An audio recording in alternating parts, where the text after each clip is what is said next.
السلام عليكم ورحمة الله وبركاته. الحمد لله نحمده ونستعينه ونستغفره ونعوذ بالله من شرور أنفسنا ومن سيئات أعمالنا. من يهده الله فلا مضل له ومن يضلل فلا هادي له، وأشهد أن لا إله إلا الله وحده لا شريك له، وأشهد أن محمدا عبده ورسوله. يا أيها الذين آمنوا اتقوا الله حق تقاته ولا تموتن إلا وأنتم مسلمون. يا أيها الناس اتقوا ربكم الذي خلقكم من نفس واحدة وخلق منها زوجها وبث منهما رجالا كثيرا ونساء، واتقوا الله الذي تساءلون به والأرحام إن الله كان عليكم رقيبا. يا أيها الذين آمنوا اتقوا الله وقولوا قولا سديدا يصلح لكم أعمالكم ويغفر لكم ذنوبكم، ومن يطع الله ورسوله فقد فاز فوزا عظيما. أما بعد، فإن أصدق الحديث كتاب الله جل وعلا، وخير الهدي هدي محمد صلى الله عليه وسلم، وشر الأمور محدثاتها، وكل محدثة بدعة، وكل بدعة ضلالة، وكل ضلالة في النار.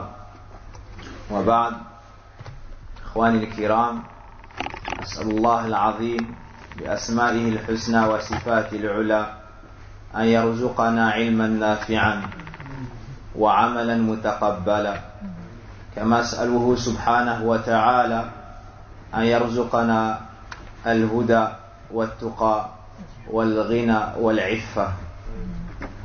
وبعد ذلك، الموضوع كما أعلن عنه هو عن خطر أو التفجير والخوارج. Donc le sujet, comme il nous a été présenté, comme il a été cité, et au sujet, nous traiterons du sujet des Khawarij,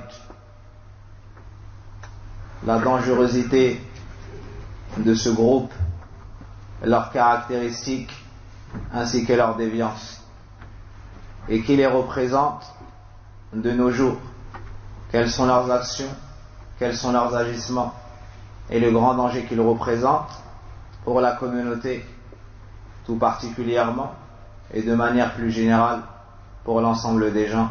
Wallahu musta'an. Laqad ba'atha Allah subhanahu wa ta'ala. Et avant cela, et pour Mada, et ce sur quoi je me suis basé pour cette conférence, c'est une conférence du Cheikh Sulayman al-Ruhaili hafidhahullah ta'ala, dans laquelle il a traité de la dangerosité de ces groupes. فأقول إن الله سبحانه وتعالى بعث محمدا صلى الله عليه وسلم إلى الناس كافة رحمة للعالمين، كما قال سبحانه وتعالى في كتاب العزيز: وما أرسلناك إلا رحمة للعالمين. Allah subhanahu wa ta'ala nous a envoyé comme dernier prophète et messager le meilleur d'entre eux, le prophète Mohammed sallallahu alayhi wa sallam. Et lorsqu'il l'envoya, il l'envoya en tant que miséricorde pour l'ensemble des mondes, non pas que pour le peuple de Quraysh, non pas pour les habitants de la Mecque, mais pour l'ensemble de l'humanité, pour l'ensemble des mondes. Il nous dit dans son livre subhanahu wa ta'ala: وَمَا أَرْسَلْنَاكَ إِلَّا رَحْمَةً لِلْعَالَمِينَ. Et nous ne t'avons envoyé qu'en tant que miséricorde pour les mondes. Nous ne t'avons envoyé qu'en tant que miséricorde pour les mondes. فَجَعَلَهُ اللَّهُ سُبْحَانَهُ وَتَعَالَى عَلَى صِرَاطِهِ الْمُسْتَقِيمِ. Allah subhanahu wa ta'ala lui a accordé de nombreuses qualités. Il l'a guidé à la voie droite. Il nous est donc venu bil huda wa dinil haqq. Il nous est venu avec la science utile et les actions pieuses. قال الله سبحانه وتعالى: قل هذه سبيلي أدعو إلى الله على بصيرة أنا ومن اتبعني وسبحان الله وما أنا من المشركين. Allah tabaraka wa ta'ala nous cite son prêche dans le Coran. Il nous dit subhanahu wa ta'ala, sur la traduction, dit, c'est-à-dire dit au messager d'Allah, voici ma voix, j'appelle à Allah, avec clairvoyance, moi, ainsi que ceux qui me suivent. Voici ce sur quoi était le prophète sallallahu alayhi wa sallam. Il nous dit également, Jalla wa ala, wa innaka latahdi ila siratin mustaqim. Et certes, tu guides sur le chemin droit. Wa ba'athahu Allah subhanahu wa ta'ala أيضا ليتمم به مكارم الأخلاق وصالحها. Allah subhanahu wa ta'ala a également envoyé le prophète sallallahu alayhi wa sallam afin qu'il puisse parfaire les nobles caractères et les bons comportements. Et c'est ainsi qu'il nous a été décrit dans le Coran. C'est ainsi qu'Allah azza wa jal a qualifié son prophète et messager sallallahu alayhi wa sallam dans le Coran. وإنك لعلى خلق عظيم. ويقول النبي صلى الله عليه وسلم إنما بعثت لأتمم صالح الأخلاق مكارم الأخلاق في رواية. Le prophète sallallahu alayhi wa sallam nous dit, je n'ai été envoyé qu'afin de parfaire les nobles et les bons comportements, les bons caractères. وأمره الله سبحانه وتعالى بجميع الخيرات. Allah subhanahu wa ta'ala, lorsqu'il envoyait le prophète sallallahu alayhi wa sallam, il l'a envoyé avec tout le bien. Il l'a envoyé en tant que miséricorde pour les monts. Il l'a envoyé avec la douceur, avec la miséricorde, avec la justice ainsi que la bienfaisance. Et il lui a ordonné de mettre en garde contre tous les maux et contre tout ce qui allait pouvoir nuire al-bashariya, les gens, de manière générale. Voici le prêche et voici la voie avec laquelle nous est venu le prophète sallallahu alayhi wa sallam. وجعل الله سبحانه وتعالى أمته أمة الوسط والاعتدال. Et Allah tabaraka wa ta'ala a fait de sa communauté la communauté du juste milieu et la communauté de la juste mesure et du juste milieu. يقول جل وعلا وكذلك جعلناكم أمة وسطا. Allah tabaraka wa ta'ala a qualifié cette communauté en nous disant selon la traduction que c'est la communauté du juste milieu. وَأَكْمَلَ اللَّهُ لَهُ الدِّينَ وَبِهِ.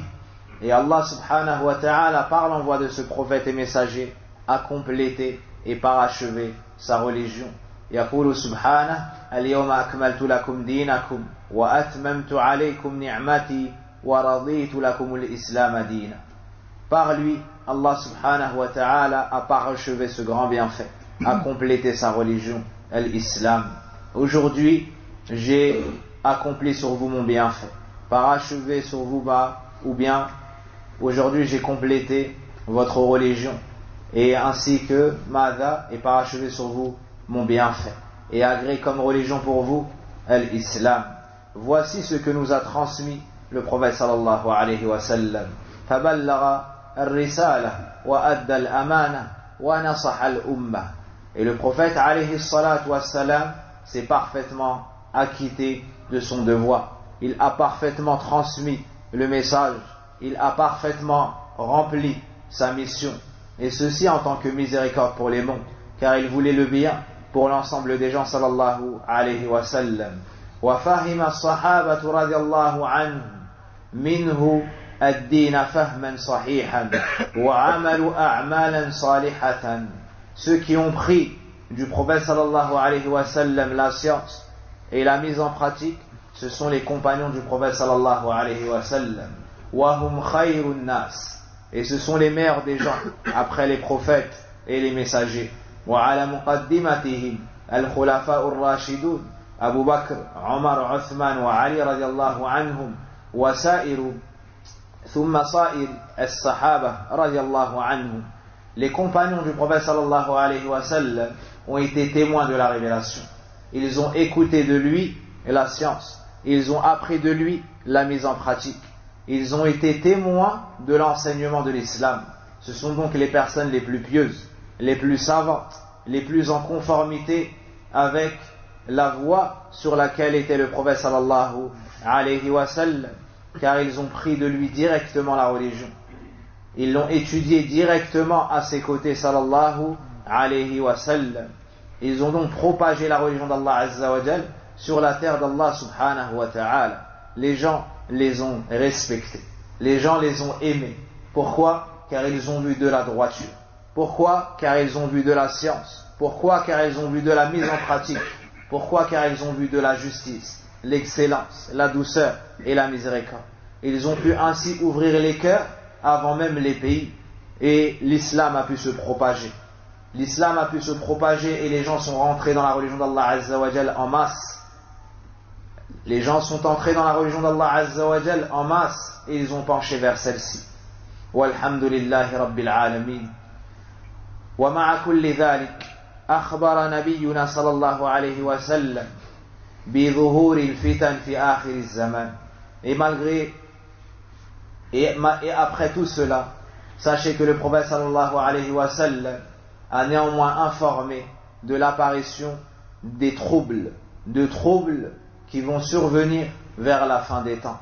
يقول النبي صلى الله عليه وسلم أو يقول أبو نجيح العرباض ابن سارية رضي الله عنه وعظنا رسول الله صلى الله عليه وسلم موعظة بليغة وجلت منها القلوب وذرفت منها العيون فقلنا يا رسول الله كأنها موعدة مودع فأوصنا قال أوصيكم بتقوى الله والسمع والطاعة وإن تأمر عليكم عبد فإنه من يعش منكم فسيرى اختلافا كثيرا فعليكم بسنتي وسنة الخلفاء الراشدين عضوا عليها بالنواجذ وإياكم ومحدثات الأمور فإن كل محدثة بدعة وكل بدعة ضلالة وكل ضلالة في النار. Le prophète alayhi salatu wassalam nous a informé de l'apparition de troubles qui auront lieu vers la fin des temps. Un jour, il a exhorté les Sahaba radiallahu anhum, une exhortation telle qu'elle fit bouger les cœurs, couler les larmes. Les compagnons lui ont donc dit au messager d'Allah, ceci ressemble à un serment d'adieu, fais-nous donc des recommandations. Il dit sallallahu alayhi wa sallam, Allah, je vous recommande la crainte d'Allah, la piété, d'écouter et d'obéir, c'est-à-dire à ceux qui auront le commandement parmi vous, même si votre dirigeant est un esclave, car celui qui vivra parmi vous, man saya'ish minkum, verra de nombreuses discordes, de nombreuses divergences. Ici, le prophète sallallahu alayhi wa sallam nous informe que vers la fin des temps, il y aura des troubles, il y aura des dissensions, il y aura des divergences, et la naissance d'innovations, et des gens qui appelleront à ces innovations, et ils auront des suiveurs, et ils vont semer le mal dans la communauté. Puis le prophète sallallahu alayhi wa sallam nous cite le remède. Il nous dit, il vous faut alors vous accrocher à la piété et la crainte d'Allah. Il vous faut alors écouter et obéir. C'est-à-dire aux gouverneurs, à ceux qui détiennent l'ordre parmi les musulmans. Et celui qui vivra parmi vous verra de nombreux troubles. Naam.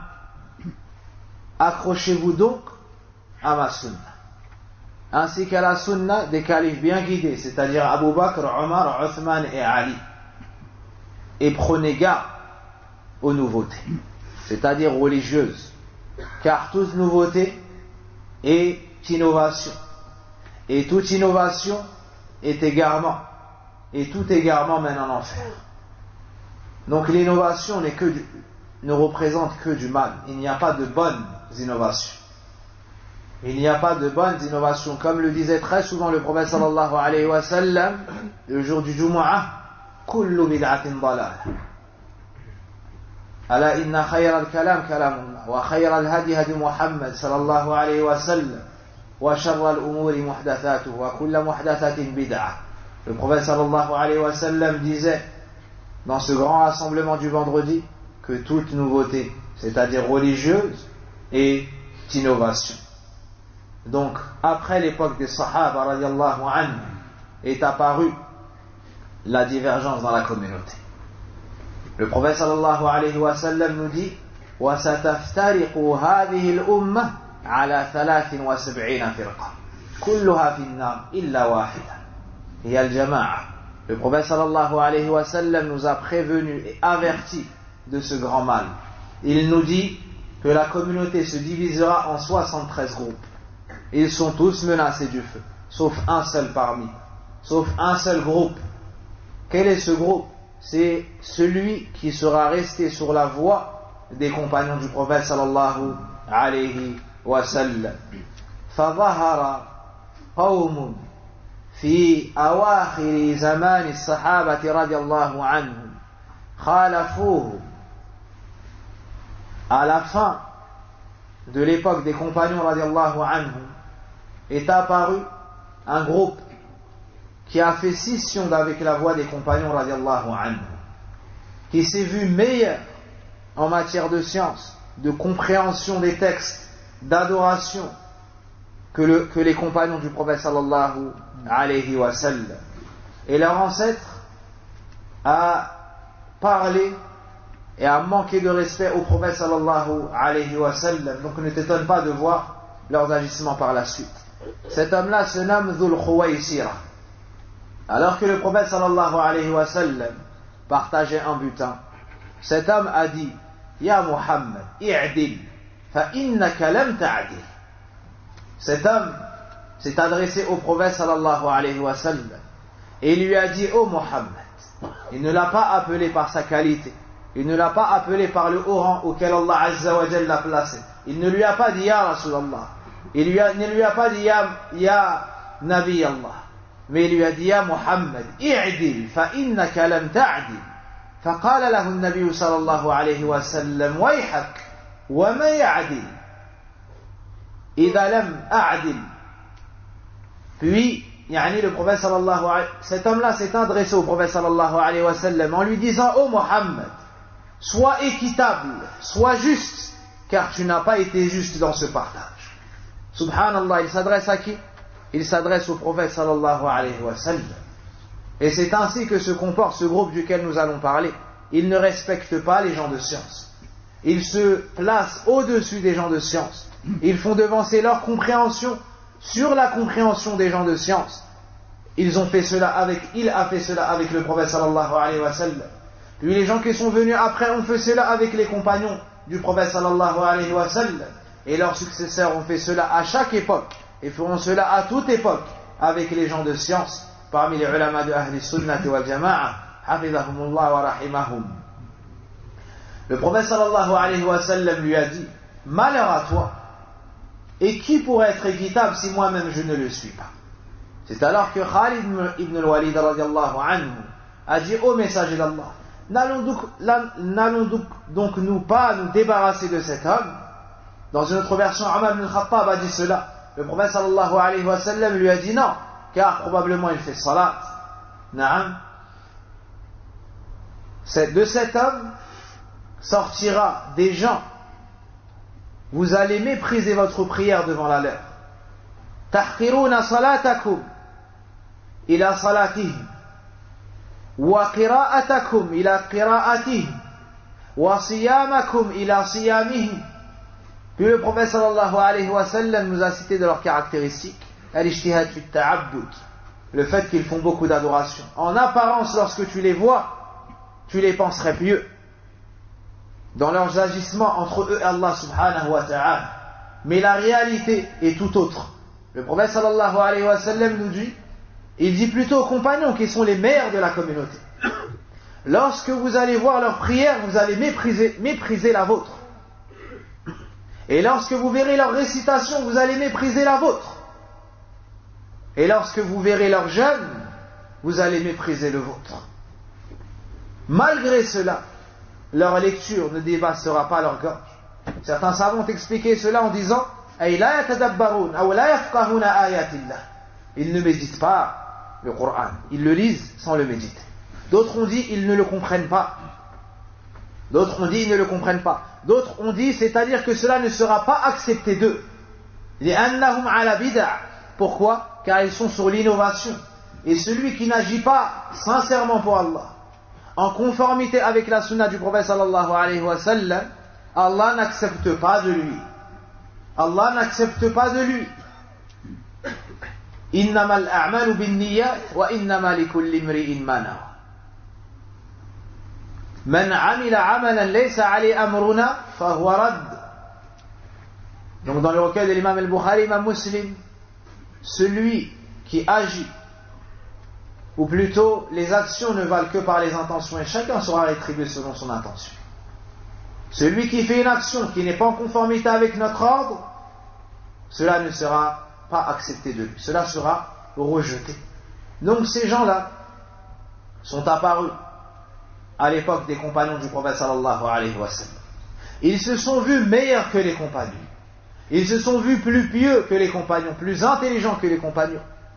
Ils ont pensé comprendre le Coran d'une meilleure façon que les compagnons.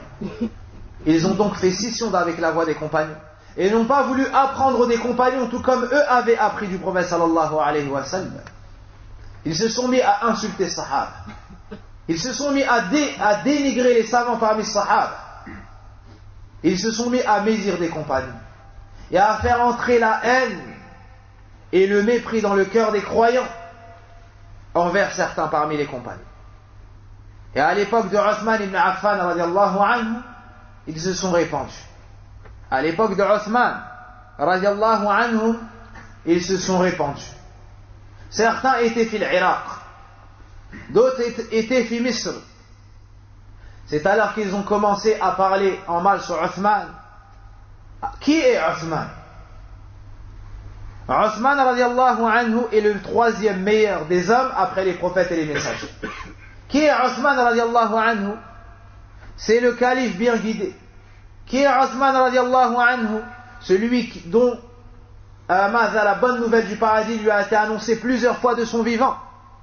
Celui duquel le prophète sallallahu alayhi wa sallam a dit plus rien ne nuira à Uthman après ce jour-ci.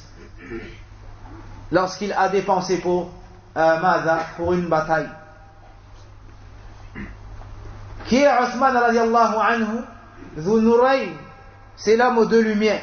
Celui qui a épousé deux des filles du prophète sallallahu alayhi wa sallam et personne parmi les sahaba a eu cela. Il a épousé une de ses filles, puis elle est décédée d'une maladie. Puis le prophète sallallahu alayhi wa sallam lui a marié une autre de ses filles. Elle est également décédée radiallahu anhum ajma'in. Uthman radiallahu anhu était le bien-aimé du prophète sallallahu alayhi wa sallam, celui devant lequel il avait de la pudeur. Et ses mérites et ses qualités sont très nombreuses. Ils n'ont pas respecté ce sahabi. Après avoir atteint un âge très avancé et rempli ses feuillets de nombreuses actions, radiallahu anhu, ils se sont réunis afin, comme ils le prétendent, de manière mensongère, ils se sont unis. Pourquoi? Lil amri bil ma'ruf wa nahi anil munkar, pour recommander le convenable et pour blâmer les actes répréhensibles. Et c'est ainsi qu'ils trompent la masse. Ils ne disent pas sanufsidu fil ard. Ils ne disent pas on va semer le désordre sur la terre. Ils ne disent pas on va tuer les innocents. Non. Ils disent nuslihul bilad wal ibad. Nous allons réformer les pays ainsi que les peuples. À l'instar des hypocrites, comme cela nous a été cité dans Surat al-Baqarah. إذا قيل لهم لا تفسدوا في الأرض قالوا إنما نحن مصلحون. إنما نحن مصلحون. Et lorsqu'on leur dit ne semez pas le désordre sur la terre, ils disent nous ne sommes que des réformateurs. Ils disent nous ne sommes que des réformateurs. Comment est-ce qu'ils trompent la masse? En disant nous allons recommander le bien, nous allons ordonner le bien au gouverneur, nous voulons que la loi d'Allah Azza wa Jalla soit appliquée sur la terre d'Allah subhanahu wa ta'ala. Ils ont propagé cela fil Basra wa fil Kufa wa fi Misr wa fi ba'd al-amsar. Ils se sont donc mutuellement encouragés dans ce mal. Et ils se sont donné rendez-vous pour se diriger à Al-Madina, la ville du prophète sallallahu alayhi wa sallam, et pour aller recommander, comme ils le prétendent, de manière faussement, pour aller faire des bonnes recommandations à Othman. Car il disait que Othman pillait les richesses du pays, wal-iyadu billah. Alors que Othman, de son propre argent, il dépensait pour les musulmans. De son propre argent, de son argent personnel, il a acheté des chameaux, il a acheté des chevaux, pour les musulmans. Et il a acheté un puits pour les musulmans. Et il a dépensé fi sabilillah, comme c'est connu dans sa biographie radiallahu anhu. Et ils ont dit Othman met en poste les gens de sa famille. Othman pille wal-iyadu billah les richesses du pays. Et ils ont commencé à mentir sur Othman radiallahu anhu. Ils se sont dirigés vers Al-Madina. Ils sont entrés à Al-Madina et sont venus sous l'apparence de personnes pieuses qui étaient venues pour adorer Allah Azza wa Jal. Puis ils ont menacé Othman. Puis ils l'ont privé d'eau alors que c'est lui qui a acheté cette arrivée d'eau. Puis ils l'ont assigné en résidence. Puis le pire d'entre eux les a poussés à escalader la maison de Othman. Puis ils sont entrés chez lui radiallahu anhu. Il avait un âge très avancé. Ce jour-là, il jeûnait radiallahu anhu. Et il avait le mushaf, le Coran, et il était près de son épouse.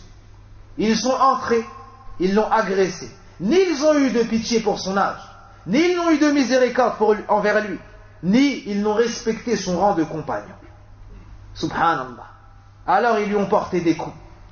Son épouse a mis sa main devant l'épée et ils lui ont coupé les doigts. La yarhamouna an-nisa. Ils n'ont pas de pitié, ni même envers les femmes. Et ils prétendent vouloir réformer la terre. La hakadha arsalallahu nabiyahu sallallahu alayhi wa sallam. Ma hakadha arsalallahu nabiyahu sallallahu alayhi wa sallam. Ça n'est pas ainsi. Ça n'est pas avec cela qu'Allah Azza wa Jalla a envoyé son messager sallallahu alayhi wa sallam. Il l'a envoyé bil adl, avec la justice, bil ihsan, avec l'excellence, bil rifq, avec la douceur. Puis ils lui ont porté des coups, c'est-à-dire Othman radiallahu anhu, jusqu'à avoir fait couler son sang. Puis ils l'ont assassiné. Et ils ont assassiné le meilleur des hommes à son époque. Et ils prétendaient vouloir la réforme. Ils prétendaient vouloir que le jugement d'Allah Azza wa Jal soit appliqué sur la terre d'Allah Azza wa Jal. Est-ce que le meurtre d'innocents fait partie de ce qu'Allah Azza wa Jal veut sur sa terre? Est-ce que le meurtre fait partie de ce qu'Allah Azza wa Jal aime et agrée? Que dire alors de Othman radiallahu anhu? Puis ils ont dit, son sang, nous l'avons rendu licite. Alors faisons de même pour ses richesses. Et ils ont pillé les richesses des musulmans. Et ils ont pillé par la suite les richesses des musulmans. C'est ainsi qu'ils ont commencé. Et le prophète sallallahu alayhi wa sallam nous dit qu'à chaque fois qu'une corde verra le jour, elle sera coupée et une autre reviendra. C'est-à-dire à chaque époque, ils vont sortir, semer le désordre, puis ils seront repoussés par la grâce d'Allah Azza wa Jal. Mais ils reviendront. Et il en sera ainsi jusqu'à la sortie de Al-Masih Ad-Dajjal, iyadan billah. Puis il y a eu l'époque de Ali ibn Abi Talib radiallahu anhu. Ils ont fait la même chose avec Ali ibn Abi Talib radiallahu anhu. L'époux de Fatima, la fille du prophète sallallahu alayhi wa sallam radiallahu anhu. Le père des bien-aimés du prophète sallallahu alayhi wa sallam, ses petits-enfants, Al-Hassan et Al-Hussein, celui qui a été promu au paradis plus d'une fois. Ils ont fait la même chose avec. Ils ont parlé en mal sur lui. Ils ont essayé de faire en sorte que les gens le méprisent, le dénient, le détestent. Et au final, ils se sont unis pour rendre mécréants Ali ibn Abi Talib, Muawiyah radiallahu anhu et d'autres parmi les Sahaba. Alors, ils ont comploté contre eux. L'un a dit après Salat al-Fajr, je vais m'occuper de Muawiyah radiallahu anhu. Un autre a dit de Amr ibn al-As. Un autre a dit de Ali ibn Abi Talib. Et ils ont comploté ainsi. Un homme qui se nomme Abdurrahman ibn Muljam a assassiné Ali ibn Abi Talib. Wa kana kharijiyan. Et il faisait partie de cette secte égarée, Al-Khawarij. Il a assassiné Ali ibn Abi Talib alors qu'il sortait pour la prière du Fajr. Alors qu'il sortait pour la prière du Fajr. Un autre a voulu assassiner le deuxième, mais ce matin-là, il était malade, il n'est pas sorti. Et le troisième, on lui a porté un coup, mais il a réussi à se défendre. Voici les actions de leurs ancêtres. Voici les actions de leurs ancêtres. Donc ne vous étonnez pas de voir et d'entendre ce que vous entendez de nos jours. Ces gens-là, la base de leur égarement est le fait d'avoir fait scission de la compréhension, de la voie et du chemin sur lequel étaient les compagnons du prophète sallallahu alayhi wa sallam. Et le problème, c'est que les gens leur tendent, leur prêtent oreille. Pourquoi? Car ils trompent la masse. En disant nous voulons juger avec les lois d'Allah. En disant nous voulons recommander le bien. Et lorsque le gouverneur fait une faute, il faut avoir le courage de le dire, et ainsi de suite. Alors il parle sur le minbar, au lieu d'enseigner aux gens la religion d'Allah Azza wa Jal, il parle de politique, et il parle sur les gouverneurs. Dans leurs cours, au lieu d'enseigner aux gens comment adorer Allah Azza wa Jal, ils critiquent les gouverneurs. Ils font détester aux musulmans leurs gouverneurs. Et ils sèment la discorde entre les gens. Pour pouvoir diviser entre eux et réussir à s'en accaparer. Pour les faibles d'esprit parmi eux. Ils ont donc par la suite assassiné Ali ibn Abi Talib. Puis, époque après époque, ils se sont succédés. Et avec toujours et encore les mêmes bases, les mêmes actions, les mêmes actes, la même croyance erronée, et toujours la même chose pour la plupart d'entre eux. Hudatha'ul asnan, ils sont jeunes. Sufaha'u al-ahlam, yani al-uqul, et ils sont faibles d'esprit. Yani la yafqahuna din Allah, wa la tajid ma'ahum 'aliman wahida. Tu verras qu'il n'y a pas de ulama âgés parmi eux. Et tu verras que la plupart d'entre eux sont jeunes et ils n'ont pas étudié. La plupart d'entre eux ne sont même pas mustaqimun ala dinillah. Ils n'observent même pas la droiture. Lorsque tu entends parler de l'un d'entre eux, tu vois qu'ils ne préservaient pas ses salawats. Tu vois qu'ils ne fréquentaient pas les masajid. Mais plutôt qu'il était derrière son écran à parler sur internet avec des gens de tel pays et de tel autre. Le prophète sallallahu alayhi wa sallam nous a avertis à citer et à parler de ces gens-là. Il nous dit sallallahu alayhi wa sallam yakhruju qawmun min ummati. Il nous dit alayhi salatu wa sallam, il y a un groupe de ma communauté, c'est-à-dire qui se réfèrent, qui s'affilient à l'islam, qui vont sortir, qui vont apparaître. Yaqra'una al-Qur'an, ils liront le Coran. Ce sont des gens qui en apparence ont beaucoup d'adoration et qui sont pieux. Laysa qira'atuhum aw qira'atukum ila qira'atihim shay. Leur, votre lecture comparée à la leur ne vaudra rien. En apparence, les sahaba, lorsqu'ils vont voir ces gens-là et la dévotion qu'ils ont dans l'adoration d'Allah Azza wa Jal, ils vont mépriser leurs actions. Que ce soit dans la lecture du Coran, que ce soit dans la prière, que ce soit dans le jeûne. Mais le prophète sallallahu alayhi wa sallam nous dit que tout cela, ou bien que leur prière,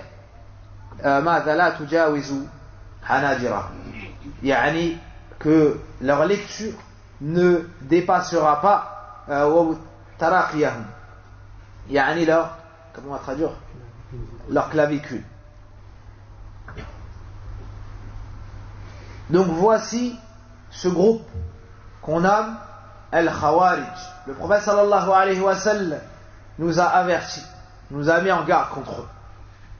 Le prophète sallallahu alayhi wa sallam nous a avertis en nous citant leurs caractéristiques. Et il y a une grande importance dans cela. Pourquoi? Car les noms ne font pas forcément l'homme.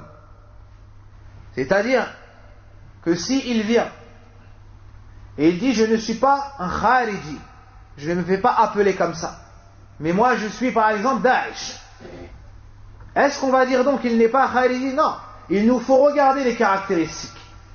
Si les caractéristiques de tel groupe sont en adéquation avec les Khawarij, et ce qui nous a été cité par le prophète sallallahu alayhi wa sallam, al-haqna bih wa bihim, alors on dira que telle personne fait partie des Khawarij.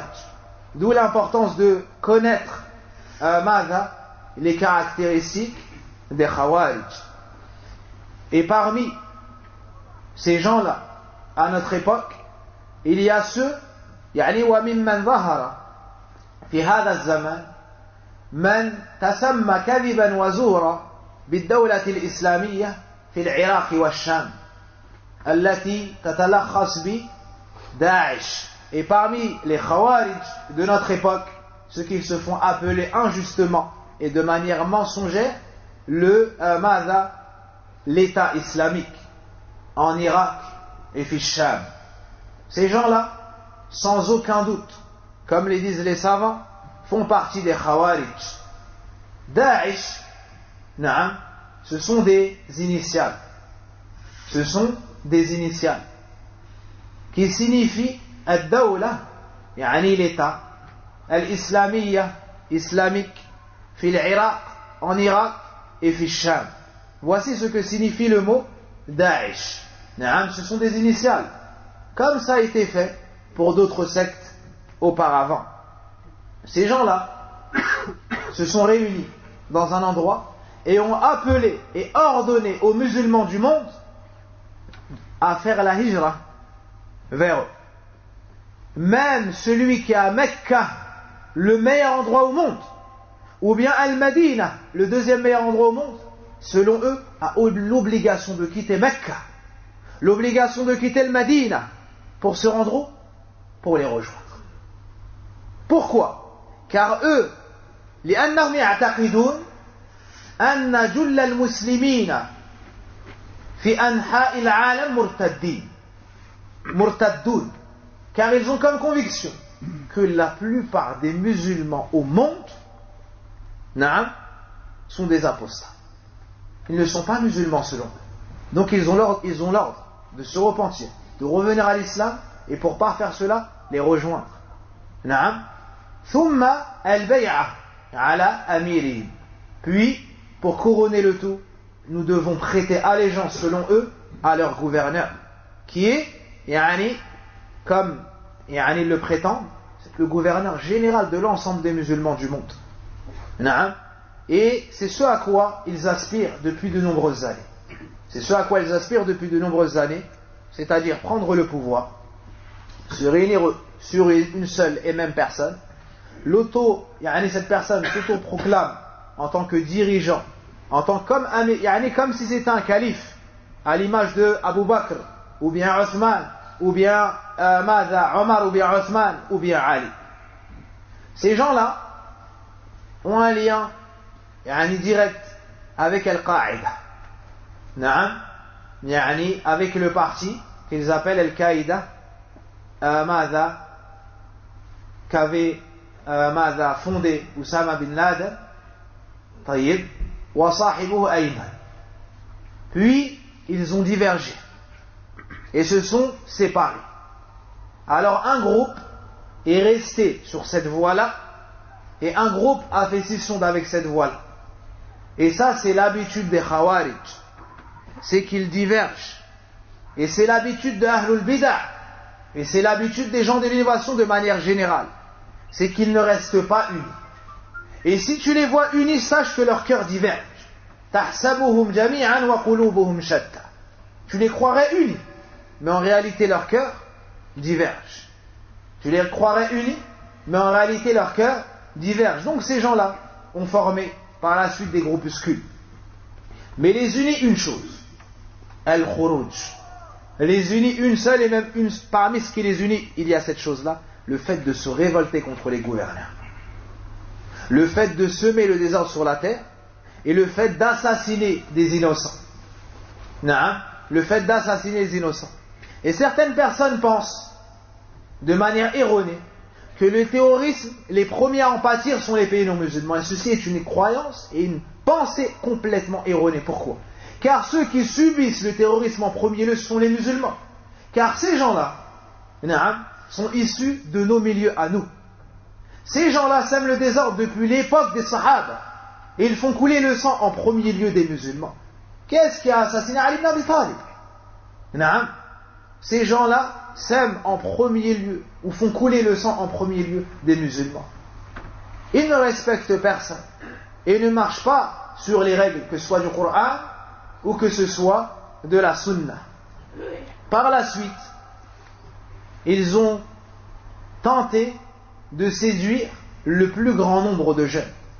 Et pourquoi est-ce qu'ils s'en prennent aux jeunes? Car les jeunes en général sont poussés, pour beaucoup d'entre eux, parmi ceux qui n'ont pas étudié, par les passions. Et ils les tirent par de faux et plaisants discours. Comme ce que nous avons déjà cité, le fait de dire que nous voulons recommander le bien, le fait de dire que nous voulons proscrire le mal, le fait de dire que nous allons blâmer avec courage les injustices faites dans tel et tel pays. Le fait, ils disent également, nous allons venger les opprimés parmi nos frères assassinés en Palestine, rahimahumullah, ou bien dans tel et tel pays. Taïe. De quel droit, en islam, ou au nom de l'islam, je peux faire couler le sang d'une personne qui n'a pas fait couler le sang de telle autre personne? Et sachez que cela fait partie de Masailul Jahiliya. Ceci fait partie des questions du paganisme, des choses que les gens faisaient avant l'avènement de l'islam. Lorsqu'on opprimait une personne de sa famille, il se dirigeait dans l'autre famille et assassinait toute la famille. Est-ce que cela est accepté en islam? Non. Une personne fait un mal et eux font du mal à tout le pays. Ceci est une injustice. Et Allah Azza wa Jalla n'agrée pas l'injustice. Dans le hadith Qudusi, Allah subhanahu wa ta'ala nous dit: Ya ibadi, inni harramtu dhulma ala nafsi wa ja'altuhu baynakum muharrama fala tadhalam. Ô vous mes serviteurs, je me suis interdit à moi-même l'injustice et l'ai rendue entre vous interdite. Ne vous opprimez donc pas les uns les autres. Al-dhulm haram. L'injustice c'est haram, et pas que envers le musulman. L'injustice est haram même envers les arbres, même envers les animaux. L'injustice est haram même envers le non-musulman. L'injustice est haram envers toute chose en islam. Et parmi les pires injustices, le fait de semer la terreur, le fait de semer le désordre sur la terre d'Allah subhanahu wa ta'ala. وَلَا تُفْسِدُوا فِي الْأَرْضِ بَعْدَ إِصْلَاحِهَا. Allah Azza wa Jalla nous a interdit de semer le désordre sur la terre après qu'elle fut réformée. Et les prophètes, lorsqu'ils étaient envoyés à leur peuple, ils leur disaient de ne pas semer le désordre sur la terre. Parmi les choses qu'Allah Azza wa Jalla déteste, le fait de semer le désordre sur la terre. Et parmi ce désordre, ce qui a eu lieu il y a de cela un peu plus d'une semaine à Paris et dans d'autres endroits. Et avant cela dans d'autres pays. Et avant cela dans d'autres endroits. La tuerie qui a eu lieu à Paris. Ces gens-là prétendent avoir fait cela au nom de l'islam. Ces gens-là prétendent avoir vengé des innocents dont le sang a été versé. Ces gens-là prétendent avoir secouru le prophète sallallahu alayhi wa sallam à qui on avait manqué de respect. C'est ces mêmes gens-là qui font couler le sang de musulmans. Voici ici une contradiction évidente. Ils prétendent agir au nom de l'islam et les premiers à qui ils nuisent ce sont les musulmans. Ils prétendent secourir le prophète sallallahu alayhi wa sallam alors que ce sont les premiers à lui désobéir. Ils prétendent venger les pauvres innocents de certains pays alors qu'ils ne font qu'augmenter la pression qui sera sur eux dans les prochains jours. Wallahu musta'an. Et à cause d'eux, les musulmans de ces pays subissent des pressions. Et probablement qu'ils vont subir des injustices. Même si l'intention parfois est bonne, c'est le fait de trouver ceux qui sèment le désordre sur la terre, c'est le fait de trouver les terroristes, mais forcément certaines personnes parmi les innocents vont en pâtir. Et tu vois la pression palpable et visible depuis ces événements. Même le musulman qui n'a rien à se reprocher sans cette pression-là. Et cela fait partie des effets néfastes de ces gens-là. Parmi les terroristes, parmi les khawarij, qui prétendent faussement et injustement, je le répète, secourir l'islam et les musulmans. Et tu les verras, avec des cœurs durs, n'ayant aucune miséricorde, ni pour le faible, ni pour la femme, ni pour son enfant. Et vendredi, nous avons prié sur une femme, rahimahallah, qui est décédée des suites de ce terrorisme, des suites de cette tuerie qui a eu lieu à Paris. Cette femme-là, elle est sortie de chez elle avec son enfant, accompagnée de sa sœur. Elle a installé cet enfant dans cette voiture, puis il y a eu la tuerie. Elle a reçu ses balles. Que vont dire ces gens-là inda Allah Azza wa Jal yawm al-qiyamah? Comment est-ce qu'ils vont répondre de cette action? Ils vont dire on a secouru l'islam.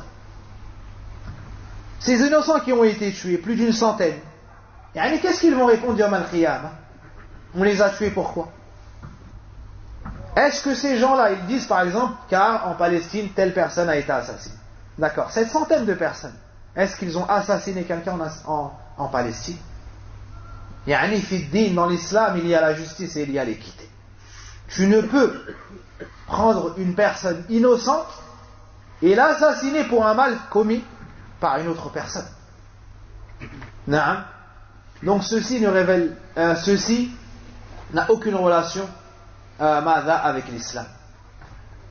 Comme je le disais, les premières victimes sont les musulmans. Le prophète sallallahu alayhi wa sallam nous les décrit en disant yaqtuluna ahl al-islam wa yatrukuna ahl al-awthan. Ces gens-là, ils assassinent les musulmans. Ces gens-là assassinent des musulmans. L'histoire nous le montre et les événements nous le montrent malheureusement. Ils ne font aucune distinction, si ce n'est pire, entre le musulman et le non-musulman, entre le blanc et le noir, entre la femme et l'enfant, entre le jeune et la personne âgée, entre la personne qui est sur la droiture de celle qui ne l'est pas. Ils ne font aucune distinction. L'un d'entre eux entre dans un bus et les gens ne se doutent de rien. C'est alors qu'il fait exploser ce bus contenant des femmes, des enfants, et il pense s'être rapproché d'Allah Azza wa Jalla dans son action. Et les gens encore plus égarés que lui le félicitent par la suite alors qu'il n'est plus là pour entendre cela. Quelle religion pourrait ordonner cela? Que dire alors de l'islam qui est la religion d'Allah Azza wa Jalla, la seule qu'il a créée? Ces gens-là ne s'interdisent pas de faire les pires actions. Puis, ils discutent et débattent sur des choses bien minimes, ou bien moins graves, ou plutôt moins graves que ces actions-là. À titre d'exemple, ce que leurs anciens ont fait aux compagnons, Abdullah ibn Khabbab, ibn al-Arat,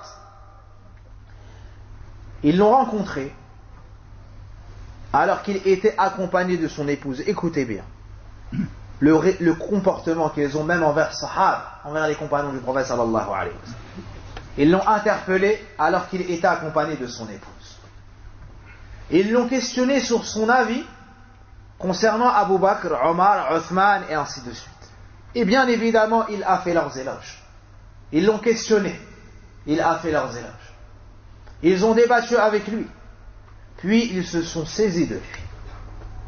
C'est un compagnon du prophète sallallahu alayhi wa sallam.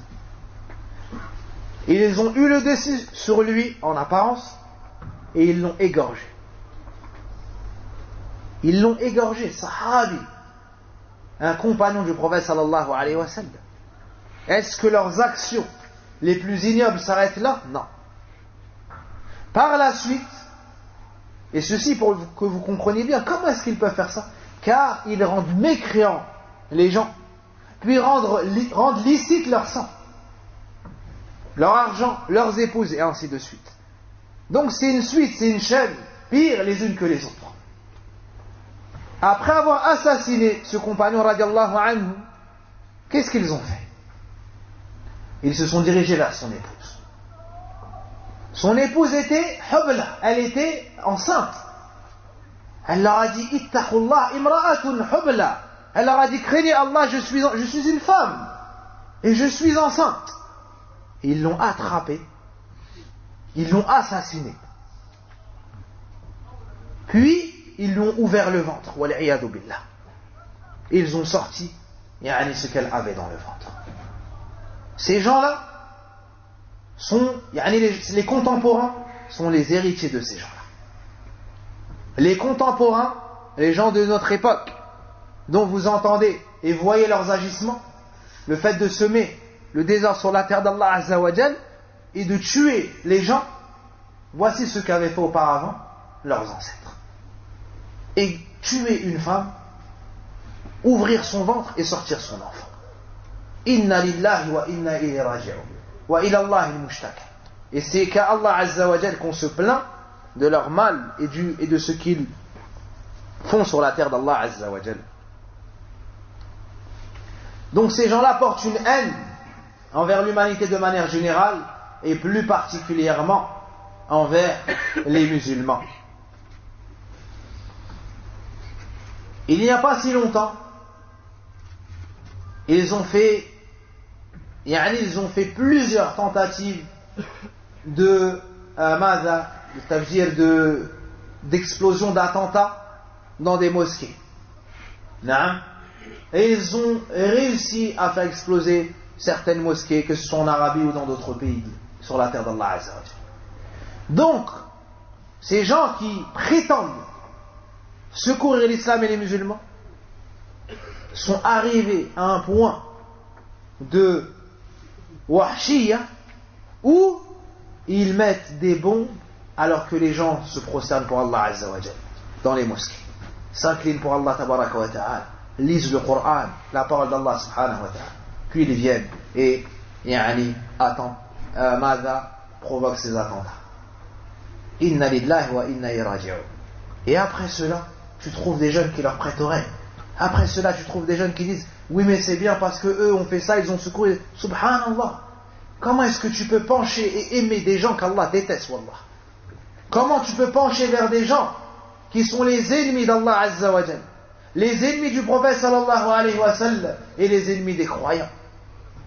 Et ils ont assassiné tes ancêtres parmi les sahaba. كيف تميل إليه بعد ذلك أنت وأنت تحب الصحابة وأنت تحب النبي صلى الله عليه وسلم وقبل ذلك تحب الله عز وجل ربك ورب العالمين. Comment est-ce qu'après ça toi tu vas les aimer?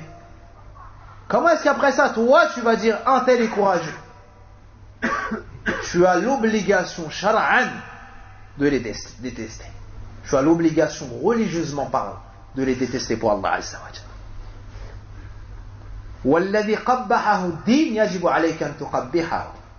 Et ce que la religion a jugé comme étant mauvais, tu as l'obligation de juger cela de la même façon. Donc ce que font ces gens est mauvais. Ces gens-là sont détestables et méprisables. Tu n'as pas le droit de dire que ce qu'ils font est bien, ni même de leur chercher des circonstances atténuantes ou autres, comme certains disent. Oui, mais ils ont grandi de telle manière. Oui, mais ils ont... Subhanallah, c'est inexcusable. Car même sans la religion, la raison saine blâme cette action. Même sans la religion, la raison saine blâme cette action, le fait de tuer des innocents. Le fait de tuer des innocents. Le prophète sallallahu alayhi wa sallam dit, celui qui ôte la vie d'un dhimmi, ad-dhimmi, c'est le non-musulman qui est entré dans le pays en règle.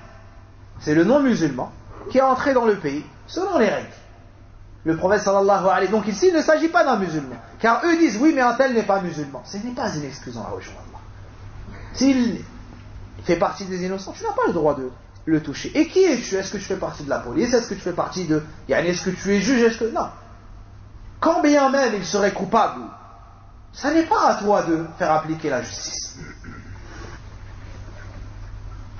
Le prophète sallallahu alayhi wa sallam dit, Man qatala mu'ahadan aw dhimmiyan lam yarah ra'ihat al-jannah Le prophète sallallahu alayhi wa sallam qui dit celui qui tue, qui assassine un non-musulman qui est entré dans le pays en toute légalité, ne sentira pas l'odeur du paradis.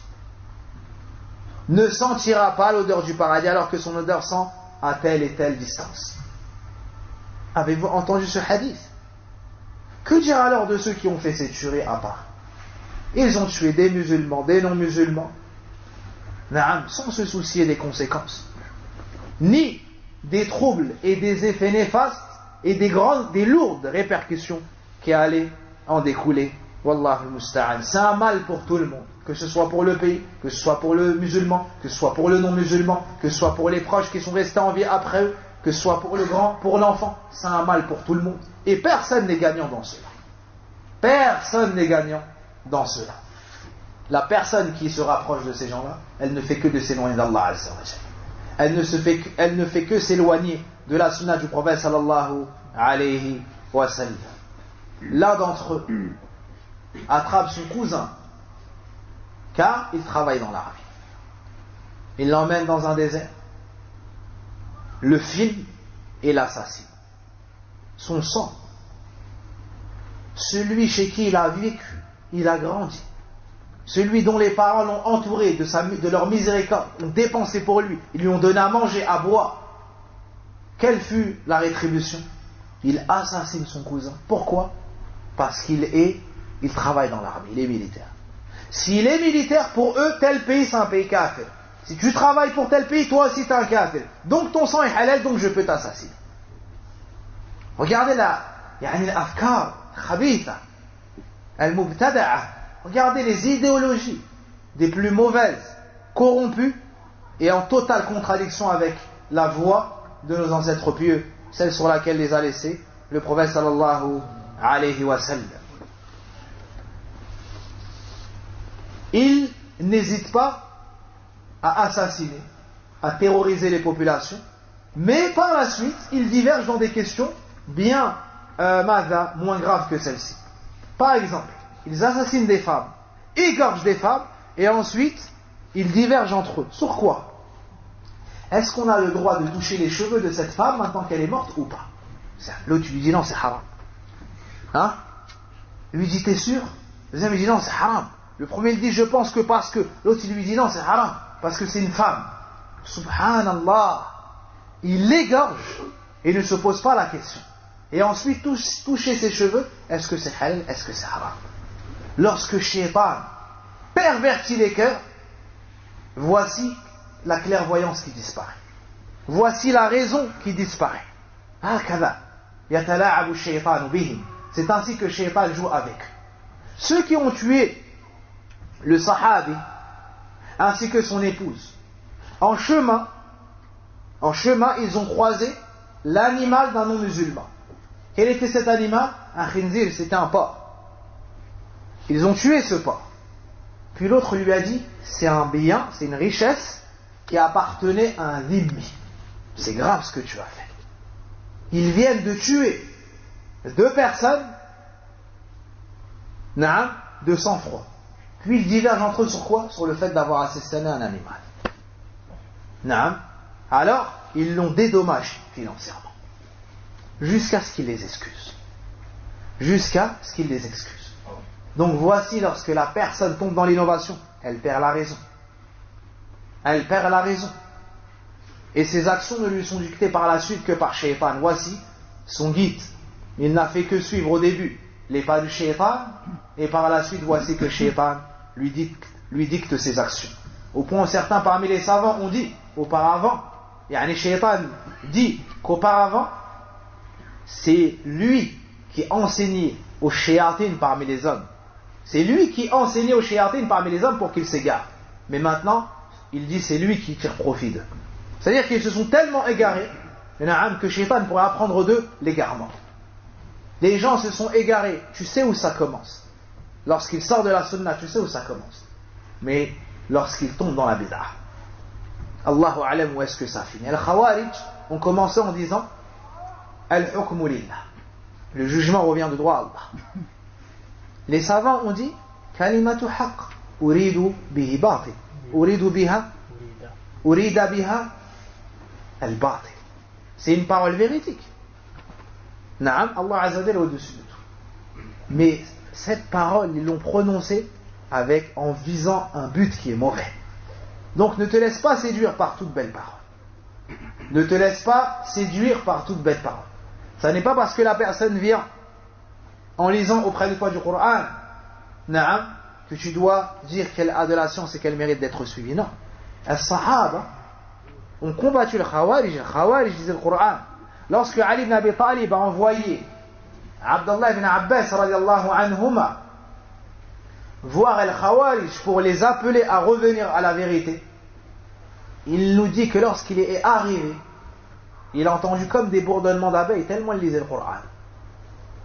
Ce sont des gens qui ont beaucoup d'ibadat, mais ils sont ignorants, ils ne comprennent pas les textes.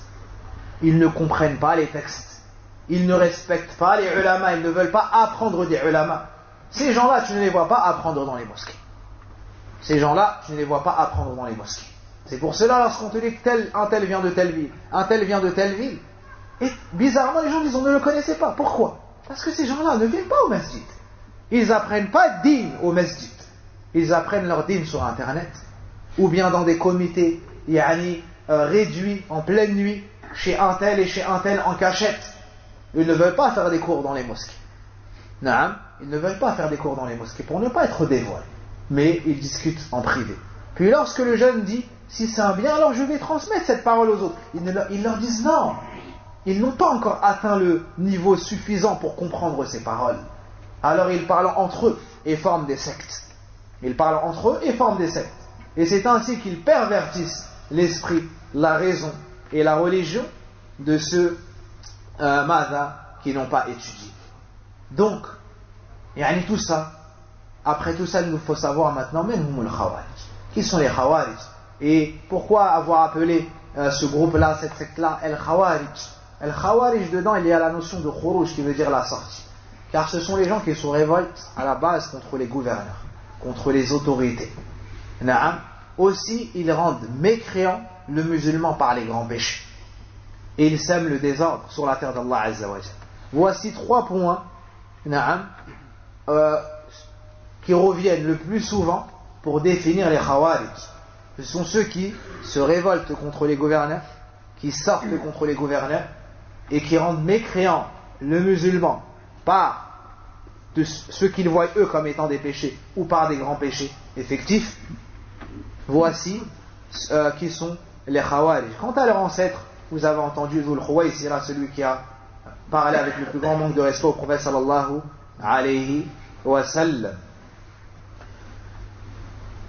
Parmi leurs caractéristiques, ce qui a été cité dans le recueil de l'imam Bukhari, ce qui a été cité dans le recueil de l'imam Muslim et dans beaucoup de livres, يأتي في آخر الزمان قوم حدثاء الأسنان. Parmi leurs caractéristiques, le prophète sallallahu alayhi wa sallam nous dit, viendra à la fin des temps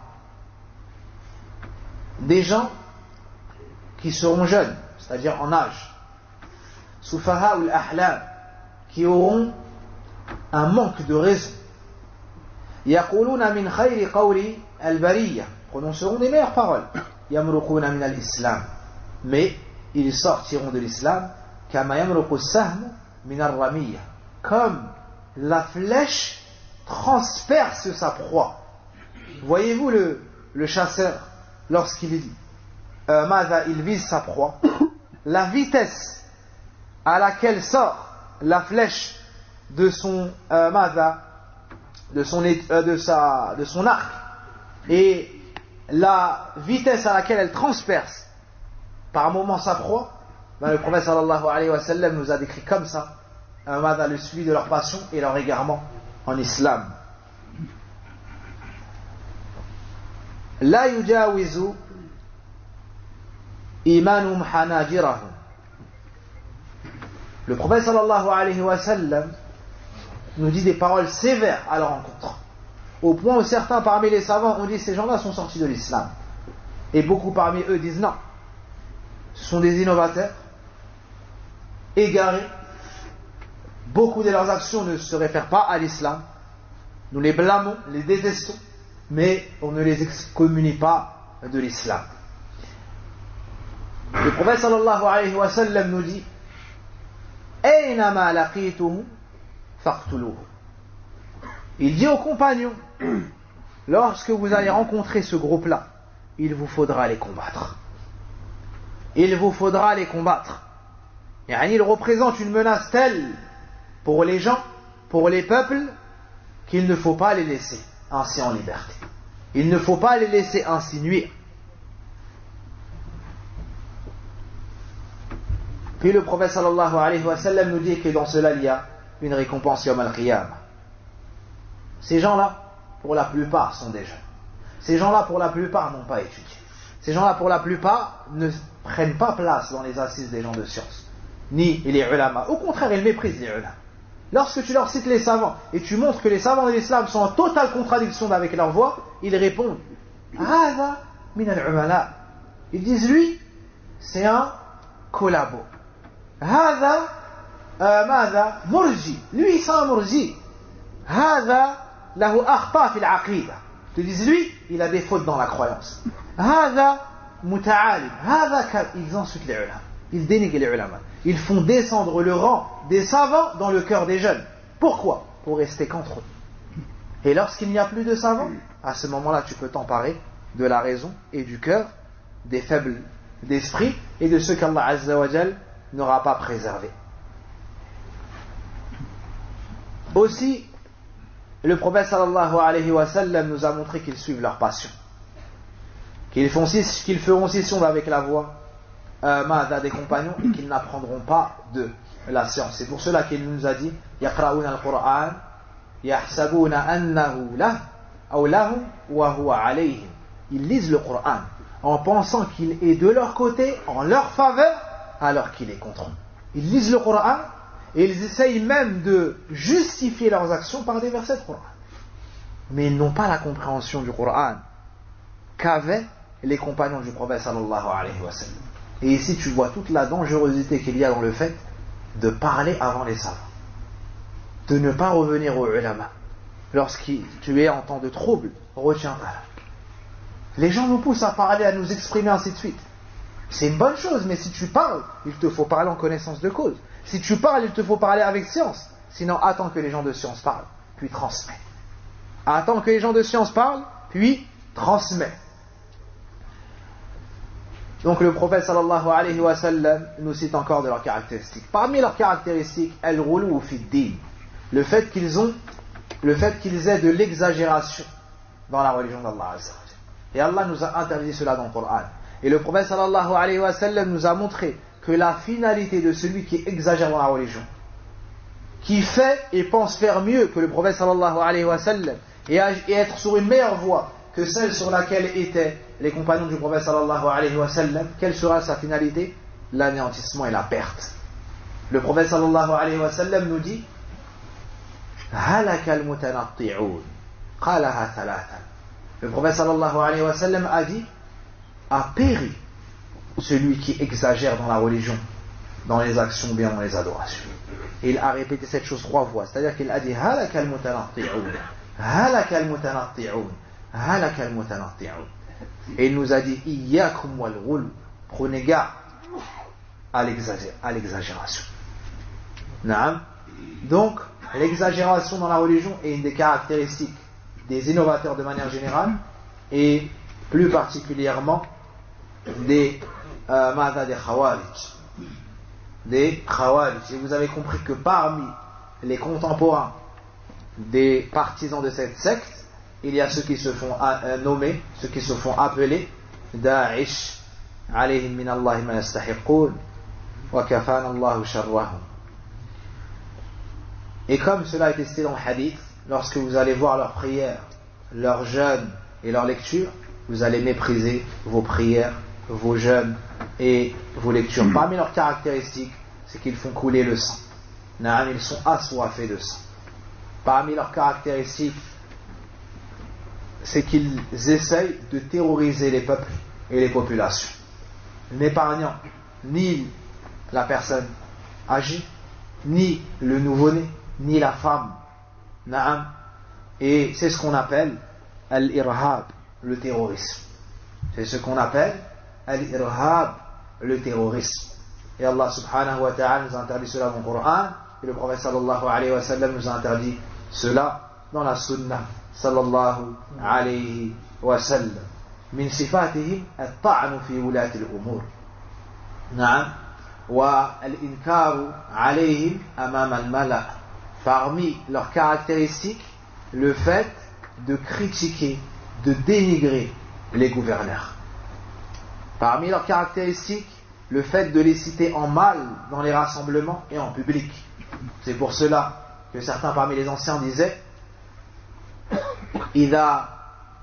إذا رأيت المرأة يثني على ولاة الأمور فاعلم أنه من أهل السنة وإذا رأيت المرء ماذا يطعن في ولاة الأمور فاعلم أنه من أهل البدع. Si tu vois l'homme faire les éloges du gouverneur ou invoquer Allah en leur faveur, sache qu'il fait partie des gens de la sunna. Et si tu vois l'homme critiquer le gouverneur et blâmer le gouverneur en public, alors sache qu'il fait partie des gens de l'innovation. Pourquoi est-ce qu'ils insistent grandement sur ce point? Car lorsque ils réussissent à faire entrer la haine dans le cœur des croyants envers leur gouverneur, ils n'obéissent plus à leur gouverneur. Ils ne respectent plus les lois du pays. Puis c'est l'anarchie, et c'est alors qu'ils viennent. Ils cèdent des gens du peuple pour semer le désordre dans leur propre pays. Pour semer le désordre dans leur propre pays. Celui qui fait du mal, parmi les gens à qui il reste de la raison, il ne fait pas du mal chez lui. Mais ces gens-là sont tellement égarés qu'ils détruisent leur propre pays. Ils détruisent leur propre pays. Non. Ils détruisent par exemple les câbles qui font parvenir l'électricité. Non. Ils cassent les habitations. Ils détruisent les commerces. Mais ils détruisent chez eux, ça leur appartient à eux. Non. Ils apportent la difficulté pour les habitants du même pays, de la même ville, et eux en font partie. Non. Et de là tu comprends que l'innovateur, lorsqu'il s'égare, seul Allah Azza wa Jal peut le ramener à la droiture. Wallahu al-musta'an. Et l'histoire de Ali ibn Abi Talib et de Uthman radiyallahu anhu a été citée il y a peu. Yukaffiruna man khalafa. Ils rendent, parmi leurs caractéristiques, le fait qu'ils rendent mécréant celui qui n'est pas d'accord avec eux. Ils rendent mécréant celui qui n'est pas d'accord avec eux. Donc s'ils trouvent un musulman, d'accord, si c'est un non-musulman, il ne diverge pas dans cela. Mais si c'est un musulman, il lui demande que dis-tu des gouverneurs, que dis-tu de l'Arabie Saoudite, que dis-tu de tel pays, de tel pays, de tel pays, de tel pays. Si tu dis ce sont des kuffars, ils disent ah lui c'est un musulman, lui il est courageux. Si tu dis ce sont des musulmans, et chaque personne peut tomber dans le péché, ils te disent tu n'es pas au courant, il y a beaucoup de choses que les savants vous cachent. Puis ils te disent par exemple un tel a commis tel péché, un tel a commis tel péché. D'accord. Est-ce que tu as vu cela? Non, mais on me l'a dit. D'accord. Je parle avec quelqu'un sur internet. Est-ce que non? Comment tu sais? Sur internet. Est-ce que non? Comment tu sais? Sur internet. Et c'est leur seule réponse. C'est leur seule réponse. Ils n'ont pas vu, ils n'ont pas entendu, ils n'ont pas étudié, mais ils sont entrés sur tel et tel site. Ainsi, ils rendent mécréants les musulmans par les grands péchés. Lorsqu'ils les ont rendus mécréants, est-ce qu'ils s'arrêtent là? Non. Ils disent s'ils sont mécréants, leur sang, leur honneur et leur richesse nous deviennent licites.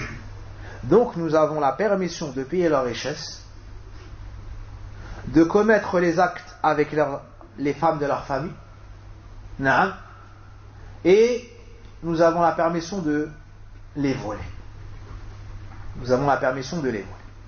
C'est pour cela que certaines personnes qui étaient dans la voyoucratie, au lieu d'entrer dans le din d'Allah Azza wa Jal, sont entrés dans ces sectes. Pourquoi? Pour garder un pied dans le mal et l'autre pied dans un mal qui en réalité est pire. Parce que l'innovation, elle pousse à ces agissements-là, au terrorisme, aux tueries et ainsi de suite. Et ils recherchent pour beaucoup d'entre eux la dunya et pas la religion, même s'ils disent le contraire. Ils recherchent en partie la dunya et pas la religion, même s'ils disent le contraire. Ils disent on veut la loi d'Allah. Ils disent on veut faire diminuer la désobéissance, la corruption et ainsi de suite. Les gouverneurs pillent les richesses du pays et ils parlent de la sorte pour tromper les gens de la masse et s'attirer les faveurs des gens de la masse. Mais en réalité, est-ce que ce gouverneur-là leur a interdit de prier? Non. De jeûner? Non plus. De faire le hajj? Non plus. D'accord. Quand tu les interroges, ils disent ils pillent les richesses du pays. Donc, ça n'est pas pour le din, c'est pour l'argent. Naam. Ils ne se sont pas révoltés dans tel et tel pays. Ils mangeaient à leur faim. Naam. Et lorsqu'il y a eu l'inflation, ils se sont révoltés. Lorsqu'on leur a demandé pourquoi est-ce que vous faites ça, alors que vous vivez dans un pays, il y a la sécurité, il y a, ils ont dit on veut mettre la religion d'Allah, on veut mettre ça, il y a des péchés, il y a des péchés. D'accord, ces péchés étaient auparavant, et vous êtes restés ainsi. Mais lorsqu'il y a eu l'inflation, et lorsqu'ils ont eu, ils ont vu leur argent diminuer, à ce moment-là, ils ont prétendu, au nom de la religion, sortir contre eux, contre les gouverneurs. Donc il y a beaucoup d'entre eux aiment la dunya, ça n'est pas qu'une question d'ambiguïté. Et comme cela a été cité par les savants, ils font apparaître al-amru bil ma'ruf wa al-nahy 'anil munkar pour pouvoir véhiculer leurs idéologies erronées. Ils disent nous ne voulons que le bien. Nous ne voulons que mettre un gouverneur qui va gouverner avec les lois d'Allah Azza wa Jal. Alors qu'est-ce qu'ils font? Ils sacrifient des milliers de vies. Ils sortent, ils font des manifestations. Puis tu entends le lendemain, il y a eu 100 morts. Le surlendemain, il y a eu 1000 morts. Et ensuite. Ils disent quoi? Ils disent c'est pour mettre un tel en tant que gouverneur. Subhanallah, tu vas tuer des milliers de personnes pour prendre une chaise. Est-ce qu'Allah t'a ordonné cela dans le Coran? Est-ce que le prophète sallam t'a ordonné cela dans la sunna? Non. Mais en réalité, c'est un but politique. Et les gens de la masse ignorent cela. Que s'est-il passé en Égypte? Des milliers de morts pour une chaise. Pour mettre un tel qui dit je vais juger avec le nom d'Allah Azza wa Jal. Puis lorsqu'il arrive sur place, ça n'est pas ce qu'il fait. Mais c'est de la politique. Donc ils disent il ne faut pas faire de politique. Mais en même temps vous faites de la politique. Et vous prétendez vouloir mettre la loi d'Allah Azza wa Jal. Puis lorsque vous arrivez en partie au pouvoir, vous ne mettez pas la loi d'Allah Azza wa Jal. Cela a été vu en Égypte. Et ils ont assassiné les gens, un par centaines. Et ils ont kharrab leur pays. Subhanallah. Qui est-ce qui paye les pots cassés? Est-ce que c'est lui qui vit dans son pays en toute sécurité et qui fait des fatawas et il dit allez vous faire exploser? Non. Ou bien qui dit envoyez vos enfants? Non, lui il est avec ses enfants, avec sa famille. Et si c'était un bien, pourquoi est-ce qu'il n'envoie pas son propre enfant? Il envoie tes enfants à toi. Il essaie d'embricader tes enfants à toi et lui garde ses enfants auprès de lui. Naam, lui il garde ses enfants auprès de lui. Au temps du prophète sallallahu alayhi wa sallam, un homme a voulu partir avec le prophète sallallahu alayhi wa sallam dans un combat et s'enregistrer dans l'armée. Le prophète sallallahu alayhi wa sallam lui a dit Hayyun walidak. Il lui a dit est-ce que tes parents sont vivants? Il lui a dit oui, les deux même. Il lui a dit reste auprès d'eux, ton djihad se trouve auprès d'eux. Tes efforts, ton djihad, tes efforts se trouvent auprès de tes parents. Le prophète sallallahu alayhi wa sallam, un homme est venu le voir. Il lui a dit je suis sorti de chez moi et je veux partir au combat avec toi. Il lui a décrit l'état de sa mère lors de son départ. Sa mère elle était en larmes. Il lui a dit rentre chez toi et redonne le sourire à ta mère, ou rentre chez toi et réforme cette situation. Le prophète lui a dit de ne pas venir avec lui. Ces gens-là qui prétendent suivre la sunna du prophète sallallahu alayhi wa sallam et faire leur djihad, ils se sauvent de chez eux et laissent leurs parents derrière malades, âgés, et ils sont désobéissants envers leurs parents. Comment est-ce qu'Allah Azza wa Jal va accepter d'eux? Le prophète sallallahu alayhi wa sallam dit à l'un d'eux Ilzamha fathamma al-jannah. Il dit reste auprès de ta mère, c'est auprès d'elle que se trouve ton paradis. L'un d'entre eux il délaisse sa mère, elle est âgée, elle ne peut rien faire. L'un d'entre eux délaisse son père est âgé, il ne peut même plus se lever. Naam, ils prétendent faire le djihad. Est-ce que l'islam leur a enseigné cela? Ou bien est-ce qu'ils se sont égarés et ont suivi les pas du shaytan?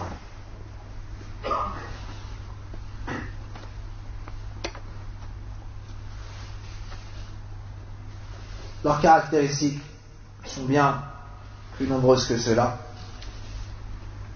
Ainsi, si tu vois une personne qui critique les gouverneurs, si tu vois une personne qui critique les savants, si tu vois une personne qui s'éloigne de l'assise des gens de science, puis qui forme des petits groupes, alors sache qu'il vient de s'ouvrir une porte de l'égarement. Et sache que parmi les innovateurs les plus dangereux, il y a le Khawarij. Et ceux qui les représentent de notre époque, parmi ceux qui les représentent dans notre époque, il y a Daesh. Les Khawarij ont été décrits par le prophète sallallahu alayhi wa sallam comme étant Kilab ou Ahlin Nar. C'est une parole sévère du prophète sallallahu alayhi wa sallam. Et la sévérité envers la personne de l'innovation n'est pas une chose nouvelle. Afin que les autres entendent cette sévérité et prennent leurs précautions et ne s'allient pas avec ces gens-là.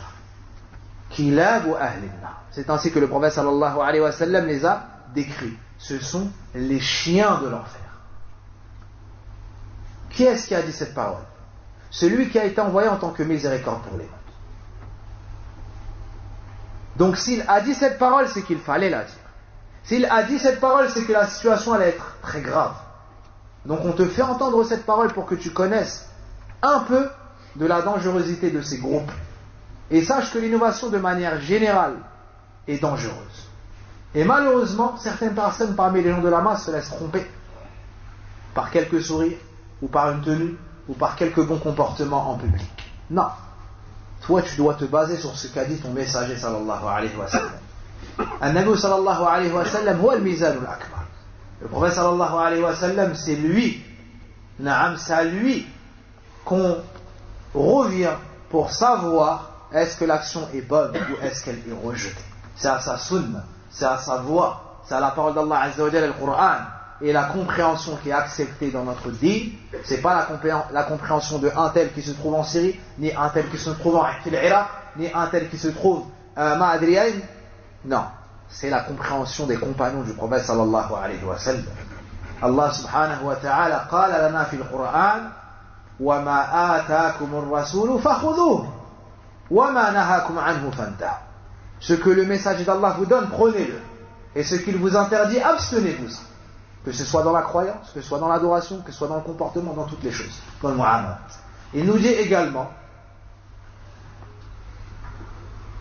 والسابقون الأولون من المهاجرين والأنصار والذين اتبعوهم بإحسان ما زادوا في هذا الدين ما أحدثوا في هذا الدين البدع المحدثات رضي الله عنهم ورضوا عنه.